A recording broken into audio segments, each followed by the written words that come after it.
Seems like the testicles have peaks. Yeah. Right? Yeah, and I just only like testicles when they're hairy and peaky. And with that, welcome to Might As Well the podcast. Might as well. Yay. Episode 19, man. We're going strong. We are going strong. Man, we're gonna hit 20 next week. Crazy. That's like 52 weeks. We skipped one to make the song. I don't know. We're getting closer to half a year. We are getting closer. Yeah.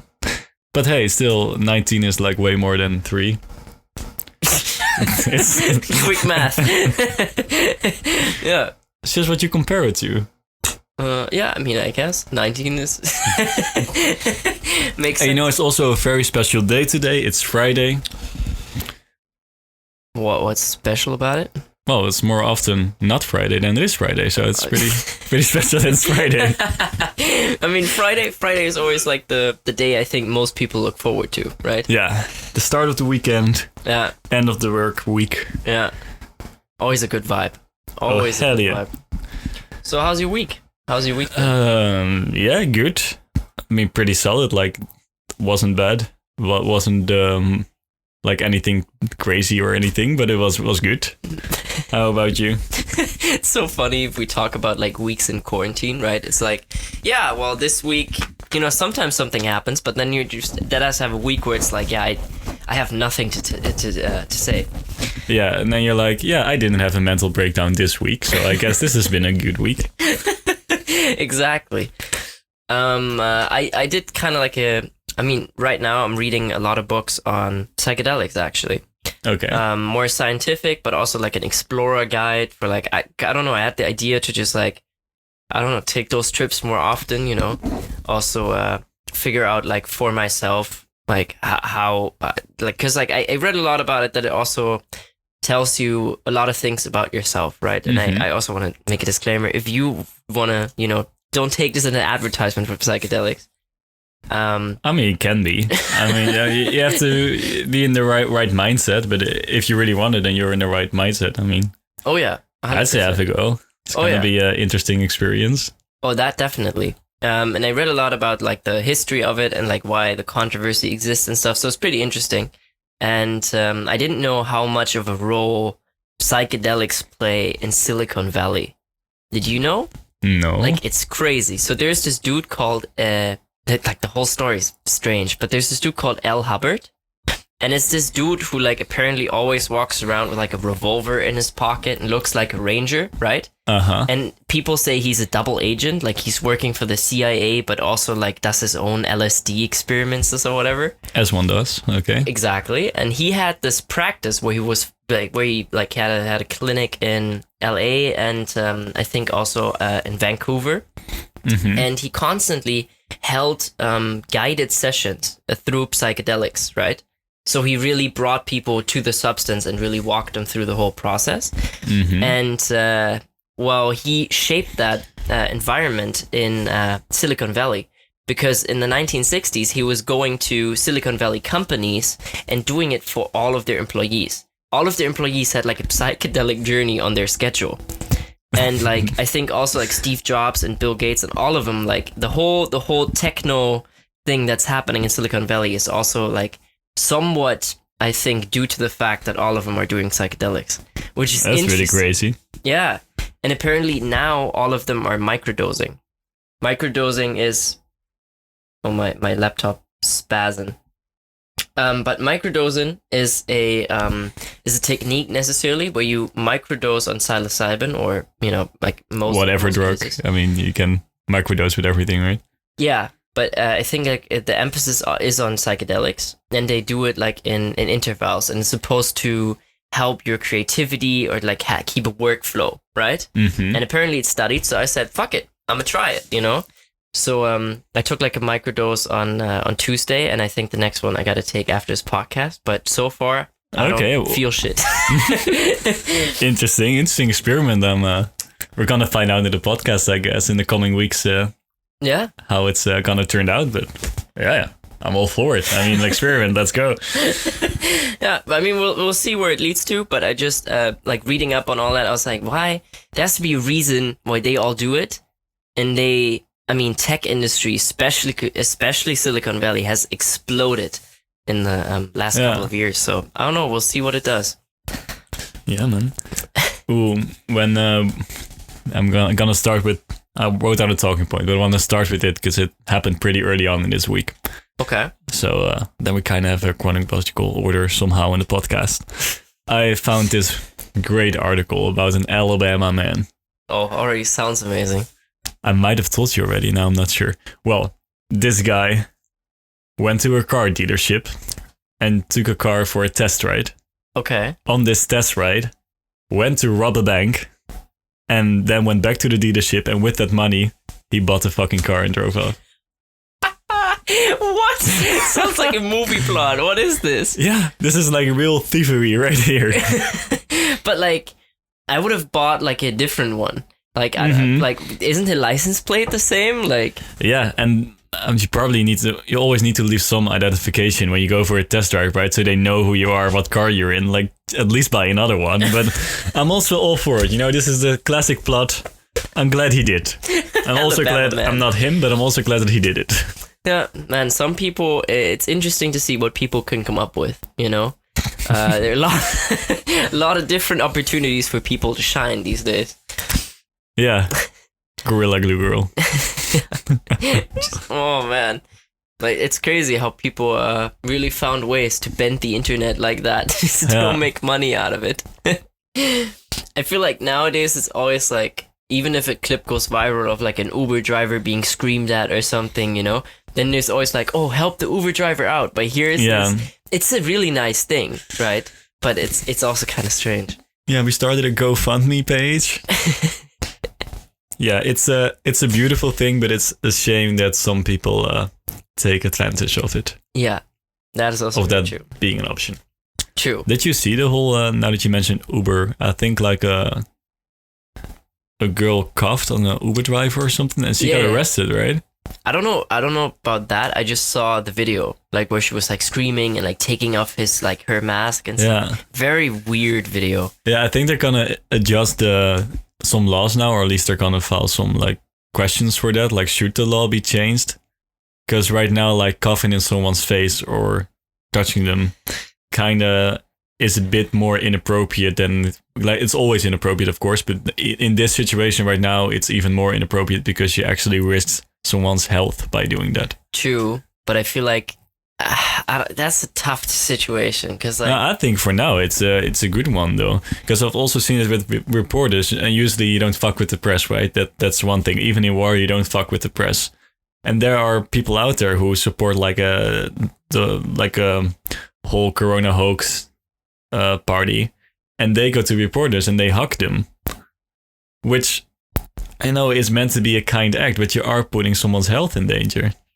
True, and no, I agree that it should be at least definitely respected by us as people, but I don't know if it's good to introduce the law system to this. Like, I don't know, like... What difference would it make then for you that we change the law system for that, or that there's...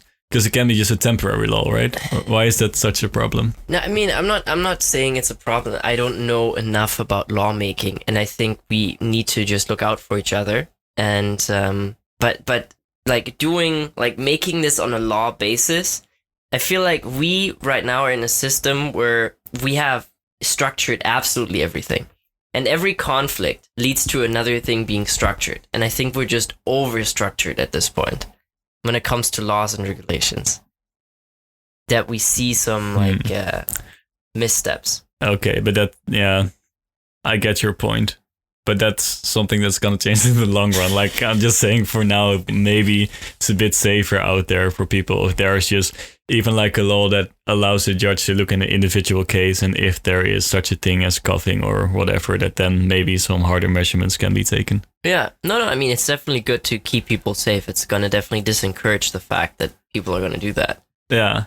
But it's like one thing that's weird, like, because you mentioned the press during war, right? Yeah. Isn't it weird that like there's sort of like these rules for war like medics and like press and everything's like, but and Christmas shit, or just stop fighting, like in the First World War between like Germany and France, you had like no man's land, right? Yeah, where they were fighting there, so it didn't belong to anyone.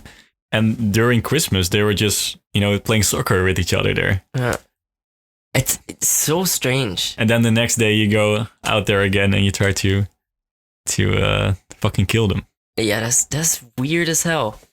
So, but like, I really wonder, like, I mean, it's good that those rules also exist, I guess, in a war. But it's strange that they do. Like, where does I feel like war is the most aggressive act you can do. Yeah, but isn't it kind of beautiful that even then we still have some values, and that kind of shows the humanity? I feel like if we have a war with no regulations whatsoever, then society really lost it. At least we can kind of have a check of, okay, society is still somewhat working, I guess. True.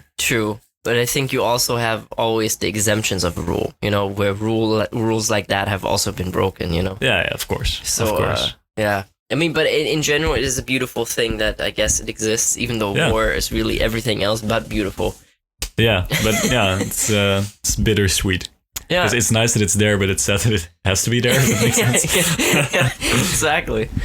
I don't know. Being like a reporter in a war also has to be weird. I mean, also, if it's your fault if you like are between the lines, I guess. But like you're just chilling. I mean, nowadays camera ready and everything. It's like, well, there are people shooting at each other, Yeah, it's. I watched the Louis Theroux documentary yesterday about Jerusalem. And the whole situation that's going on there. And there he also like wore a press suit as someone threw a stone at him and then said, oh yeah, no, oh sorry, I thought you were a Jew. No, it's fine. Like, this also shows how crazy like fucking war is, because it doesn't really matter who it is, right? Like, you didn't know the guy, you just hit him with a rock. Yeah, it doesn't matter. I think it's just really like letting human aggression out, Yeah, and I think really in that war, like, they're still fighting for Jerusalem, of course. Yeah. But maybe if they would reevaluate, like, when they started all this, if they wouldn't know it would lead to this, I don't think they would have ever started it. But right now they're in so fucking deep that they're not gonna give up. So it's really fucked. Man, like the whole area of Middle East is such a fuck territory right now. Yeah. Like I feel bad for everybody living there. Oh, like, that has to be rough. Yeah. And then it's such an entitled thing, like, because like one thing we have here a lot, like, and definitely in Germany, I don't know how big of a problem it is in the Netherlands, but like the whole refugee crisis, right? Mm-hmm. Where like the people are talking about like, oh no, they can't be in this country. I'm like, bitch, there's a war going on there, Yeah. How entitled. It's always the case of, they can't come in, and then you ask them, hey, if a war broke out in the Netherlands, like, would you go someplace else? Yeah. Would you want them to take you in? Yeah. Well, maybe. Just maybe you should do the same then.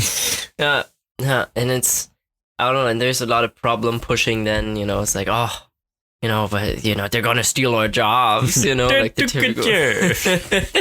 So it's a shitty situation, man.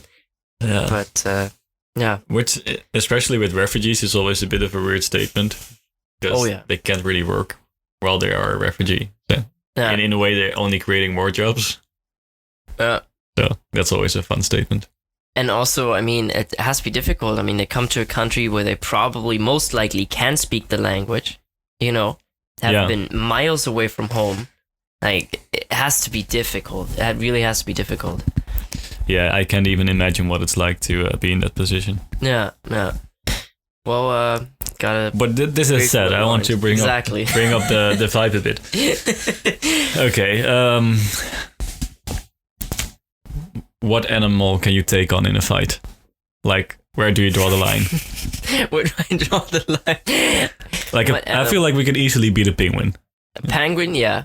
I can see that. Even though they have a rocket launcher in their ass, though. Like, they can poop pretty far. Random zoo fact. But they're also kind of shaped like a football already, so... True. Might just give them a good kick. And they can't fly. It's like the line at a horse or something. Oof, a horse would be difficult. Yeah, right. But I think there are a lot of animals, like, I mean, in general, there are a lot of animals. Then even if we talk about, let's say, like a venomous snake, You know, is that something where you be like, oh, Well, the thing I wanted to say is, do I get preparation time? But maybe a good rule is, if you get preparation time, the animal gets preparation time as well. yeah, that's fair. That's fair. But like, I was also thinking, like, maybe like a cow doesn't seem that aggressive. But the amount of times I would need to hit a cow with my bare fist for it to die is, I don't know if I want to put in the effort, you know? True. And also, like, the cow, if it really wants to, I bet it can fuck you up. Oh yeah, and it's so heavy too. Like, if So heavy. it just decides to sit on you, you're done. Yeah, true. So even a cow is difficult. Like, maybe a donkey, you know, like the weaker, but they're They also can pretty kick. strong. Yeah, they're also pretty strong. I And don't fast too. know. Yeah, underestimate. Maybe a pig. Yeah, I feel like a pig could do that much. Would you like hit it or like strangle it? How would you go? Just RKO, you know, just neck, just you know, Just John tangle in Cena my the neck. bitch. Exactly, and then flip it around, Yeah. Okay. land on my back. Makes sense. Now on to water animals. No, just kidding. Oh man, good luck. If that depends where we're fighting. Like I'd say I could take a shark on if we're fighting on land. Yeah. But underwater, I feel like the shark would have, you know, better odds. Yeah. I think so too. But it's an interesting point. Like, there's just so many animals. Yeah. Especially a lot of peaceful ones. Like, what about a giraffe? Like, how the fuck you gonna kick it? Like, it's way Ooh, too but- tall. They can fight. Did you ever see giraffes fight? They like slam their heads against each other. So, okay. yeah. Shit. They have some range too, you know, they really swing it. It's fucking crazy. The neck's out, man. It's the weirdest mosh pit I've ever seen. But like, that's like, animal fights is really not something you also want to be in between, you know? No. Having those territorial fights between like... No, I don't want to be involved in cockfighting. Also, a weird thing that exists, like, just like Mexico and stuff, like cockfighting being a legit thing. Illegal cockfighting rings. You were talking about the chicken.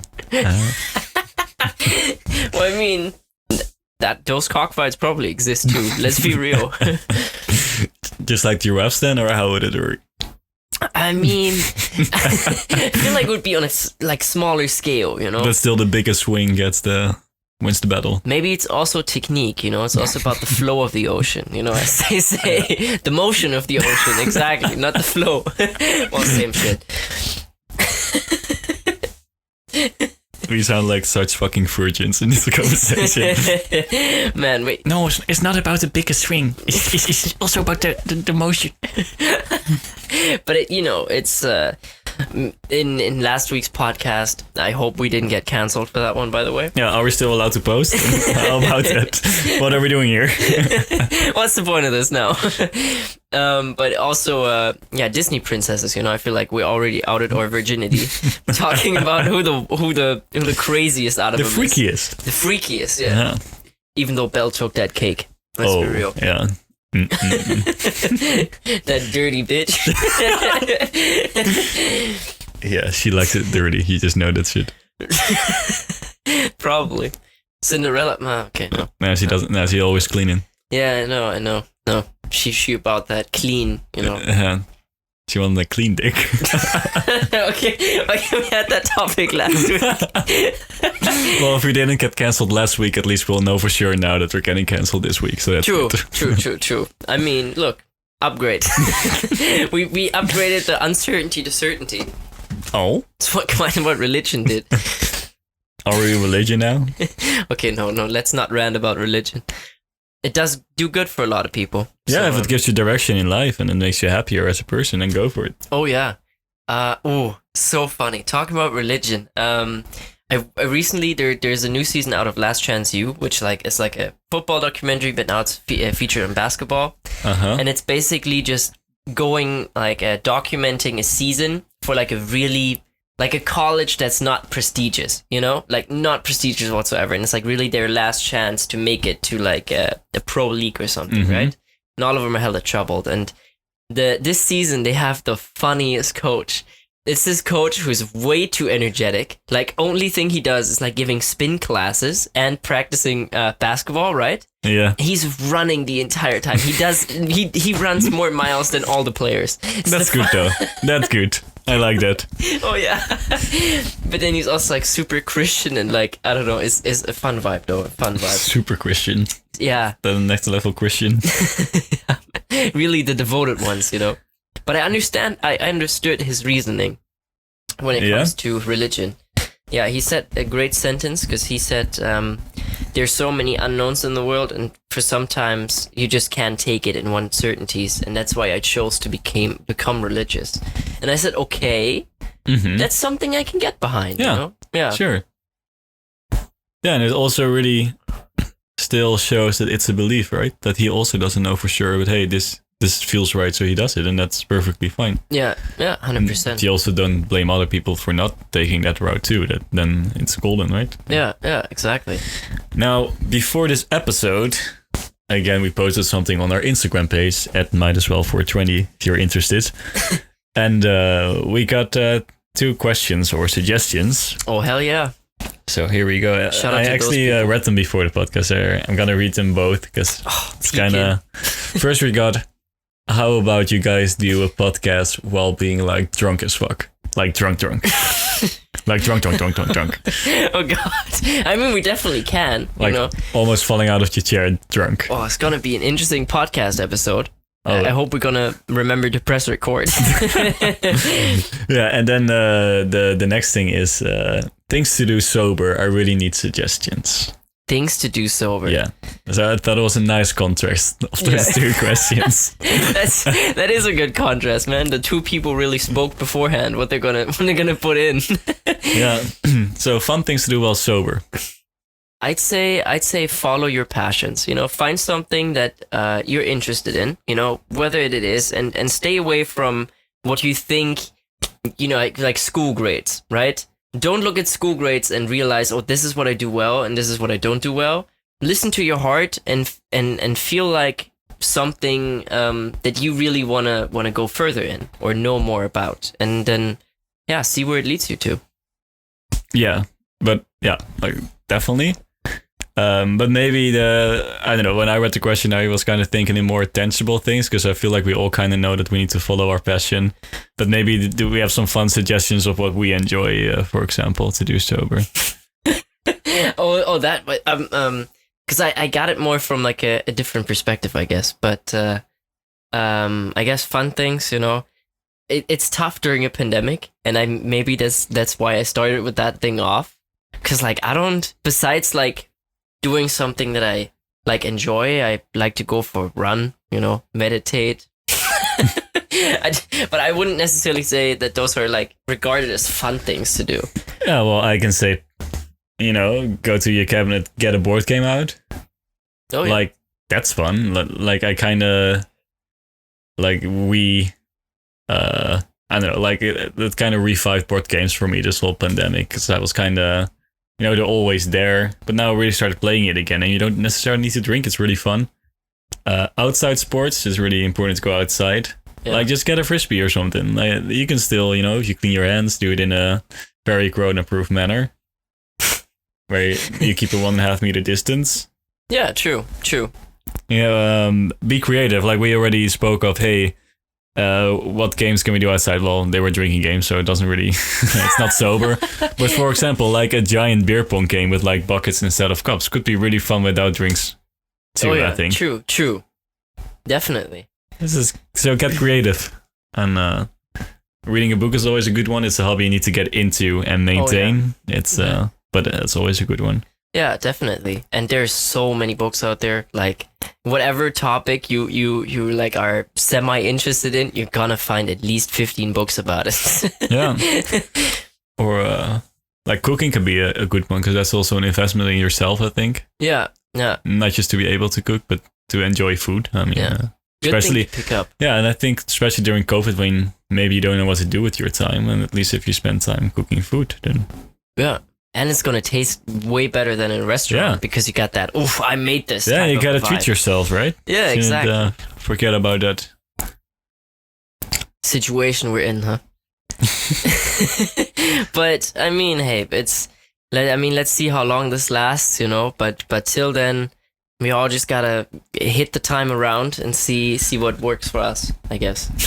Yeah, and don't be afraid to just try out different shit. I feel like that's the most fun I've ever had, is doing things I'm maybe like very bad at, but not necessarily everything needs to be a success anyway. And like, don't be, because I get the whole follow your passion and that shit, but also don't be intimidated by that. You can also just do something just for fun because it makes you happy. And Philip and I were talking about going golfing soon.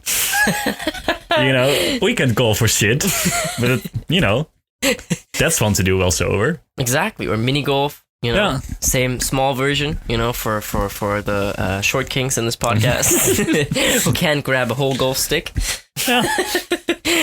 Exactly. I mean, there's a lot of things to do, but I think I also meant that passion thing. Like, you don't need to make something out of it. Just really know what you're interested in, and maybe read a book or see if there's something that you can put your creativity into the topic. Yeah. And then just do it for yourself, So that's a nice thing. Yeah. I recently had a conversation, which maybe also I guess you can do. Listeners, also you, of course. Also fun to do while sober. Have a conversation. Also very true. Because I recently had the idea to maybe try mixed martial arts, right? Mm-hmm. Where it's I never did a fighting, and I never really got into a fight, like a proper street fight or something. Of course ruffles or something in primary school, but besides that, so I figured it's a good thing to get into, because it takes a lot of dedication, and it also brings you to be in the moment, because you can't not be in the moment if you do fighting, because you're gonna get fucked. Yeah. So yeah. Well, I did karate for a while, and I can definitely approve of your point there. You're really in the moment there. You can't afford mistakes, or you can't afford to lose your focus. And it's a really good thing for discipline, because I don't know, it's also not a team sport, If you get punched in the face because you make a mistake, that's really your mistake, and no one else's. And you immediately feel it. It's not a mistake that you can just look over and ignore. No. So yeah, I mean, I support it. Go for it. I mean, we'll see.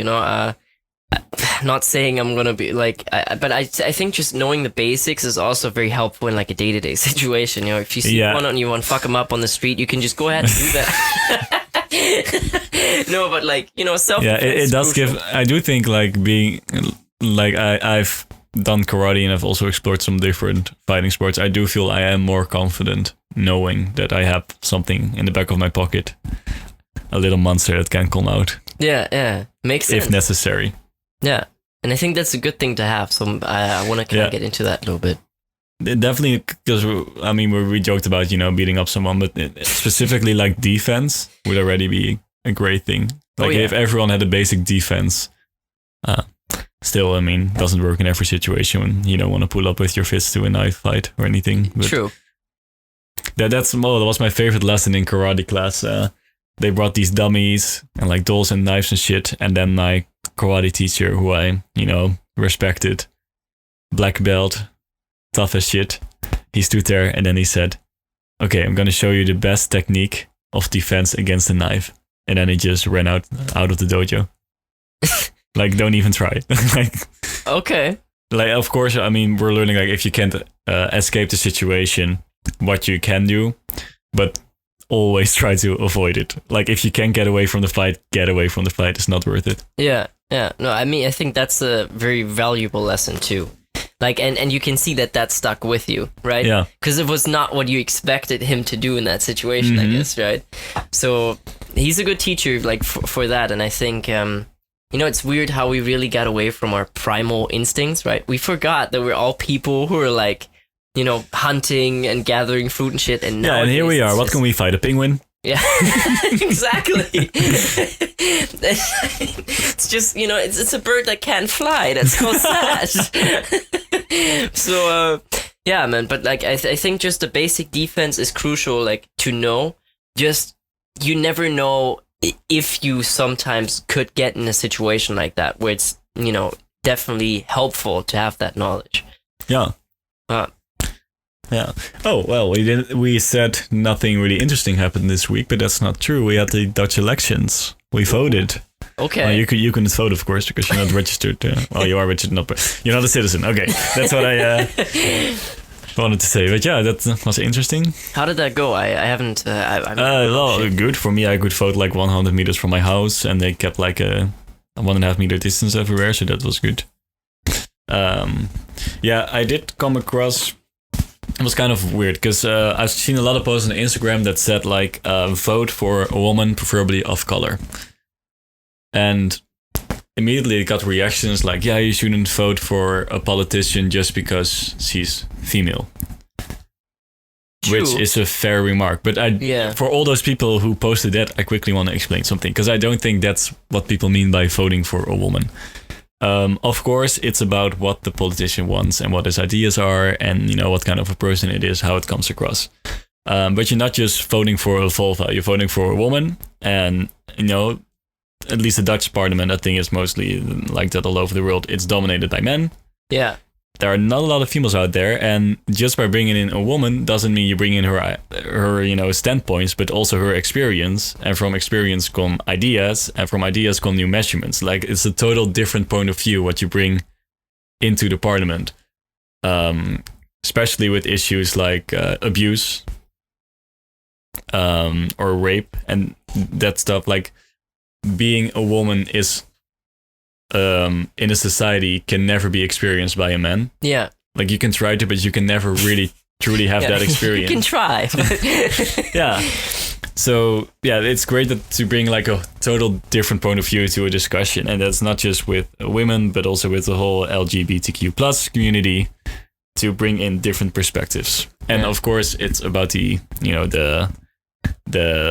program they want to implement. But if you're in doubt between two parties, maybe also think about the fact that bringing a different point of view into a discussion is probably the right choice. Yeah, I think that was well formulated. I think maybe we got uncancelled for that statement. But I think in general that's a very fair point. If because the parliament necessarily determines in what way the society goes, right? Yeah. So I think a great way of keeping a measurement like that would really be, let's keep it 50-50 between gender, like at least sexes. Now it gets more difficult with the percentages, but in total, I think it's a good idea to have, but like, I like the voting system, of course, too, but I think if it would be 50-50, then the issues would at least feel like they're discussed from the same amount of power from both sexes. Yeah. That's. I wanted to say something, but I lost it. I tried to save it, but it didn't work. But how did the voting go? Like, did the party win? That was like. No, the same party that's been ruling for 10 years now won. So yeah, I kind of, because they're also like, the parliament fell, right? Like. Yeah, they got cancelled, so I kind of didn't expect for them to rule again, but now they do. So that's so dumb. Yeah, I don't get politics. Oh yeah, what I wanted to say, by the way, is that also a study showed, because you have the jury system in America, right, where you have a court case and then you have a jury who decides, it's not guilty or not guilty. It's either like not guilty. No, it's either guilty or there's not enough evidence to show that the person is guilty. Doesn't mean innocent, but it means not guilty. That's the thing. Okay, yeah. There's not enough evidence to prove that you are guilty. They also did an experiment there, and it also showed that if you have like-minded people or from the same groups, then you come to a conclusion way faster, and everyone is happy with the conclusion. But they saw when they put like different ethnicities in there, different genders, different sexual orientations, then they figured out that the discussion took way longer. Different points were being discussed, and then the outcome of this shit doesn't really matter. But at least it showed that there was a better discussion. Yeah. No, I mean, I totally. It's not agree. as fast, but at least there are more points of view. So I guess that's better. But I think it's most fair to the one that's sitting in the chair, right, being judged. I think that should be really, really open and as most viewpoints as possible in that conversation. Because you don't want to falsely imprison someone. Like, that's fucked up. Yeah. sadly still happens. Oh yeah, a lot, especially in the States.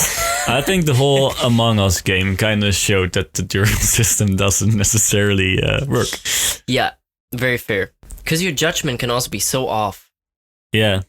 It's a weird thing. And especially now, because the two cops who did the terrible thing of kneeing the black man to the ground until he died. Yeah.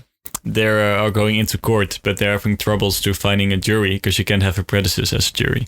But this was so all over the news that pretty much everyone is fucking, everyone is already opinionated about it. Yeah, so it's very hard to find a jury to have but like a fair case, I guess, but like I feel like that just sounds like an excuse from the jury system to like give him not like, which is, I guess, still fair to him, but like everybody saw the video, Yeah, but everyone deserves a fair trial. No, 100%. I agree with that, but I think, especially America sometimes hints to like give certain people more benefits than others, right? So if the jury is going to be like, I don't know, 7, I'm just going to say like, I don't think it's a form of ethnicity though. I feel like even like, I definitely think that was completely out of pocket from that police officer, and I'm not black, So yeah. I don't think it's like necessarily a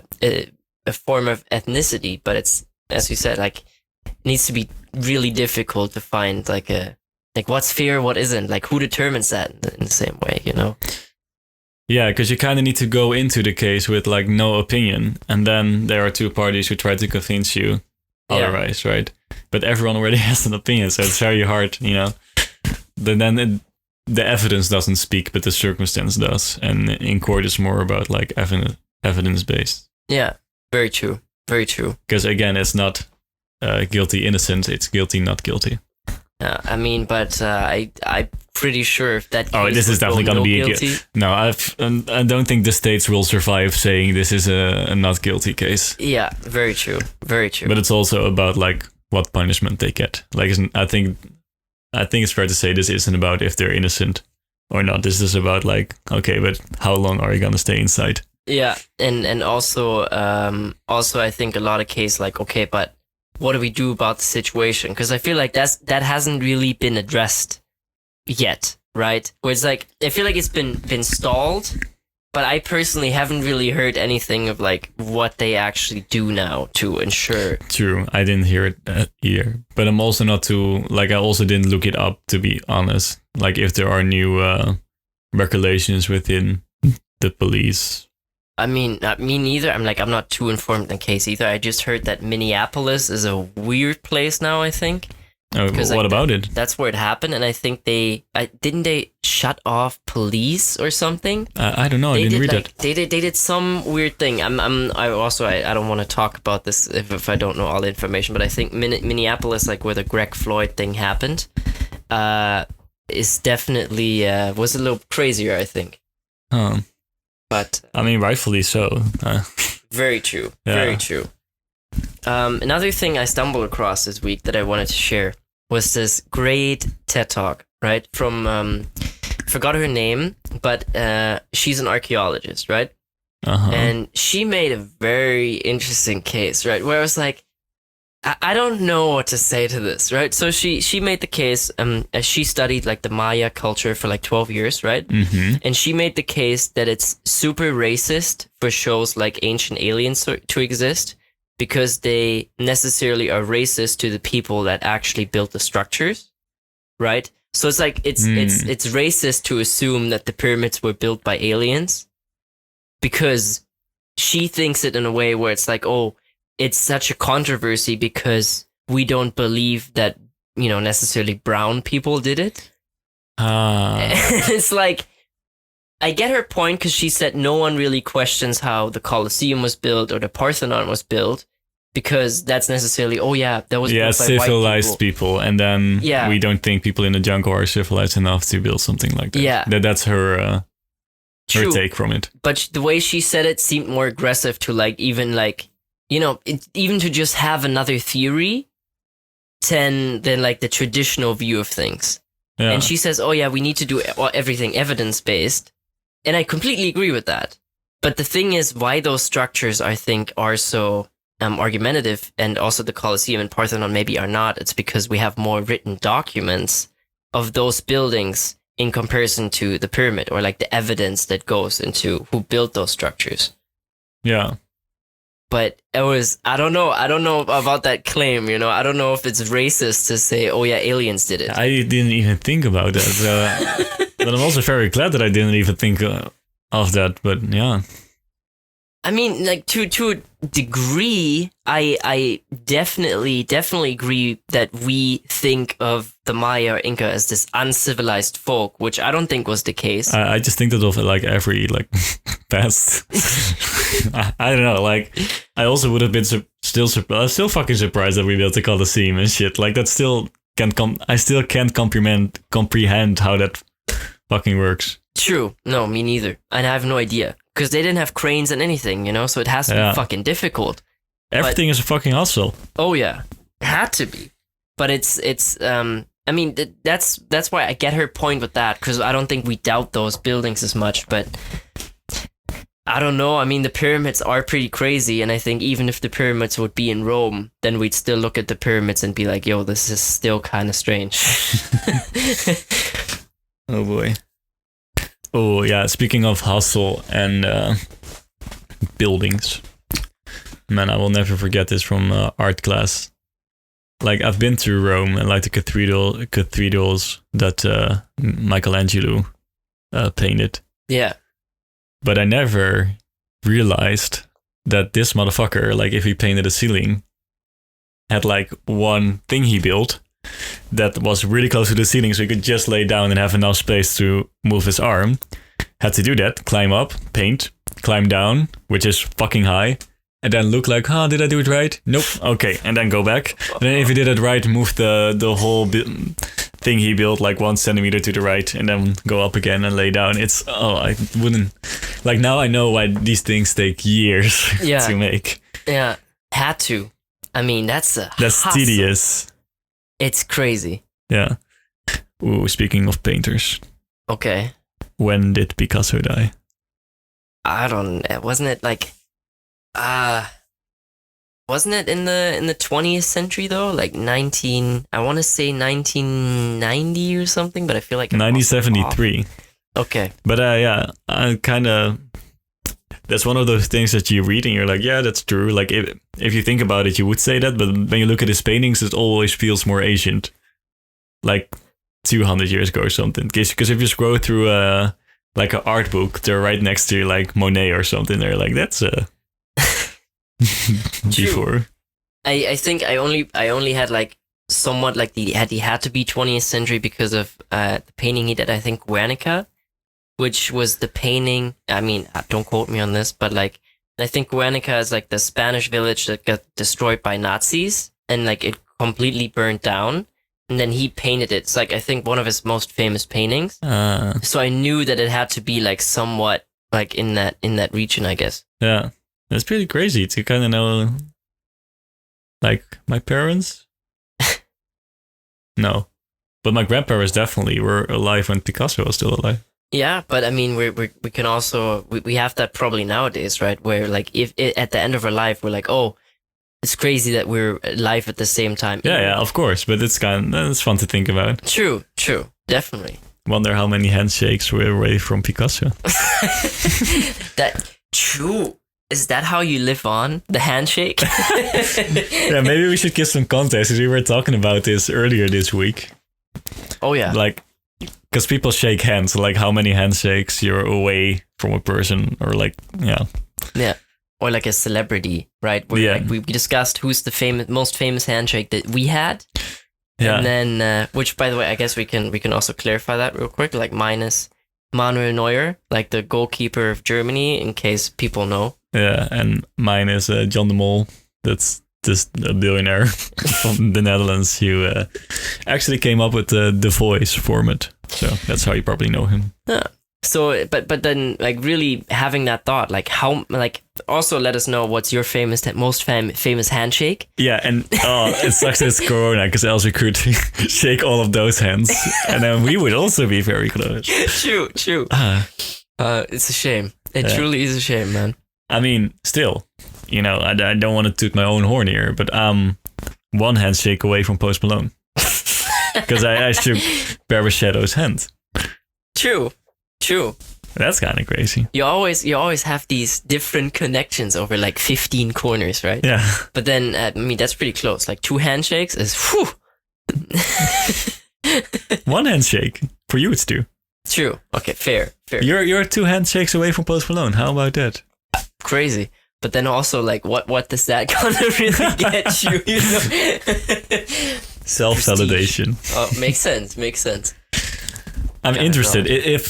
If you think about this now and you're listening and you're, what number should we say, within like 5 handshakes away from a very influential or successful or impressive or maybe the worst person ever, let us know. I'm interested to see. Oh yeah, true. But then to some, you may be closer than you know. You know, that's the weird part. And even like, how far does it go? Like, I feel like politicians also make a lot of handshakes, right? Yeah. A lot of handshakes to like appeal to the people. So also thinking a dark route, like how many handshakes are you away from Hitler? How many handshakes are you away from like a terrorist? You don't know. Yeah. But I know someone who shook the Dutch king his hand. Oh. Did he lick it afterwards? Give me that royal blood.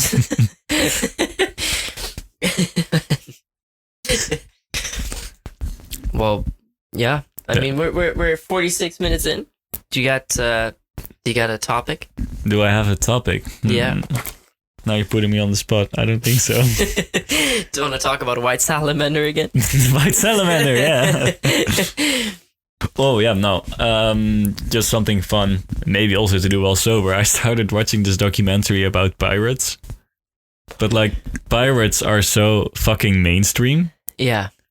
Like you think, yeah, of course a pirate, like a dude with a sword who just was fighting all the time, was angry and drank rum.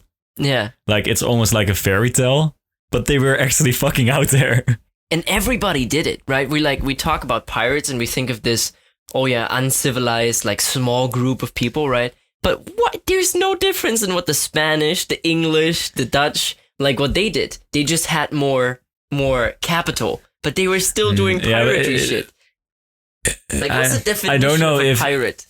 Well, a pirate is a dude with no nation, no government, no nothing, who just goes out there and plunders and uses that to survive at sea. Okay, true. But then if you take the nation part away, what's the difference between like a pirate with no nation and a pirate? Yeah, but I think the whole thing that they have like no government, no nation is what makes them pirates, right? Like, okay, like outlaws. Yeah, like exactly, outlaws. Okay, makes sense. But still, like it's so common that you don't really realize how fucking brutal, and that is so fucking crazy that was out there. Vikings too. Yeah, and they knew how to do their shit, man. They always built this dragon head on the front of their ships, right? And that was just to intimidate the people they were gonna raid. That if they saw those dragon heads popping up from the seashore, then they knew we're gonna get fucked. And it's crazy how that culture was so developed in like Northern Europe. Like Vikings were fucking everywhere, and they were the first people to America apparently. Yeah. Leif Erikson, I think. Yeah, Leif Erikson. Wild thing. It's very weird. Yeah. Like, but I feel like we don't hear about that as much. Like now, it's also kind of common knowledge that Vikings were there first. Yeah, but I mean, I got in history class. I didn't, I think, but it's still now. Like I think the worldview in itself. Like if you would ask most people on this planet, I think people would still say Columbus. Yeah, but that's also American pride. I think that plays a big part in this discussion. Is it American pride? Because technically it was Spain. Yeah, but... True. That's kind of where America came from. Yeah. But it's also an interesting question, like talking about those people like Columbus, right? And we have those statues, right? But now we know what he did, right? Where it's not really glorified anymore. It's not like he just found it and then returned. It's like, I'm gonna take everything you have and kill a lot of people. Yeah, I think we talked about this in the podcast. I think it's just putting it in the context of the time and then deciding like if you still want to support it or not. At least, make some sort of a placard somewhere that states that it's out there. So let it be known that it was not a perfect man, but still, I don't think it's still history. Like, don't think it's supposed to be taken out. At least learn from it then how not to do it. I mean, that would also be quite the move nowadays. If you would just sail across the ocean and say, I found America, and just kill a bunch of people, I don't think it would be that well received today. No? Let's try that. Might as well. Only one way to find out. Might as well goes back and pirate age. You microdose and I go to the States and I can see what and kill a But I want handshake away from Post Malone! Oh, that's also interesting. Like, how many handshakes are you away from like really historical figures like Christopher Columbus? Like, has that handshake been passed down over so I don't know. many I decades? do know that everyone on the earth at least like 6 times breathed the air that Caesar let out when he died. Like his last breath. Such a random fact. But that's fucking crazy, right? It is. Because you have an atmosphere, so it doesn't really, Yeah, it's truly a remarkable thing, you know. This Earth, this planet really has some crazy. Like, I feel like really we underestimate the fact that we're all just on a floating rock in space. We always act like we humans are so entitled to this like lifestyle that we have, right? But it's like we don't know shit. We're on a flying rock in the middle of space, but we're still like obsessed with hating each other, partly, you know. Yeah. Like, and that's a shame. Yeah. But yeah. I don't have anything more to say. Do you? No, I think we're good. A crisp 52-minute episode? Yeah. Well, thank you for listening. As always, we hope that the suggestions helped a little bit, and we hope that you can figure your way out, like what to do during quarantine, and just make the best out of it. If you have any suggestions or anything you want to tell us, message us on Instagram.